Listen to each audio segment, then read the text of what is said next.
വീട്ടസേ ആ നൗഷാദാ ഞാൻ അങ്ങോട്ട് വരാതിരിക്കായിരുന്നു. എൻ്റെ തങ്കത്തിൻ്റെ അവിടെ വേണ്ട ഒരു പലഹാരത്തിൻ്റെ കാര്യം പറഞ്ഞിരുന്നു. അതിന് അഡ്വാൻസ് കൊടുക്കണമായിരുന്നു. എന്ത് പലഹാരം ഉണ്ടാക്കാൻ നമ്മുടെ ഹോട്ടലിലേക്ക് പലഹാരം ഉണ്ടാക്കാൻ പലഹാരം ഉണ്ടാക്കി കൊടുക്കാം. അല്ലെങ്കിൽ ഇപ്പോൾ ഞാൻ അവിടെ വരെ കൊണ്ട് കൊടുക്കണ്ടേ? കുഴപ്പമില്ല, ഞാൻ കൊടുത്തോ. ഹോട്ടലിലാണെങ്കിൽ ആരുമില്ല. ഇപ്പം ഞാനങ്ങ് പോവാം. ആയിക്കോട്ടെ. ആ ഇത് ഫ്രണ്ട്സ് ആയിരിക്കും. ശരി. ആളിയാ ഈ പൈസ എങ്കിൽ താളിയാ പോടായിരുന്നു അല്ലെ ഈ പൈസ എങ്കിൽ താളിയാ ഉമ്മയില്ലേ, അത് ശരിയാവൂല.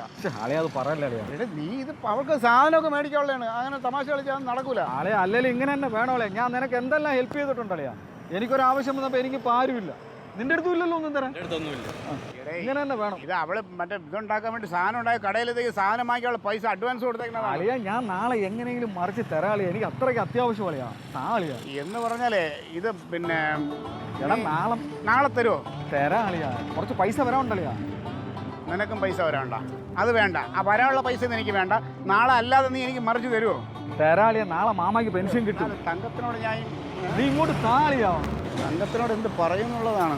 അളിയ തങ്കത്തിനോട് പറഞ്ഞാൽ മതി. കാര്യം പറഞ്ഞാൽ മതി. നിന്റെ ഭാര്യ തങ്കത്തിനോട് ഇത് പറയാനൊന്നും പറ്റൂല. എന്റെ ഭാര്യയൊക്കെ ശരി തന്നെ. പൈസയുടെ ഇടപാടിൽ ശരിയാവൂല. നീ ഒരു കാര്യം ചെയ്യ്, നാളെ അളിയാ ഇത് മറിച്ച് തരണം. അളിയ തരാമെന്ന് ഞാൻ ഇല്ലെങ്കിൽ ആകെ പ്രശ്നമാവും. തരാളിയാ. നാളെ തരാം ഞാൻ.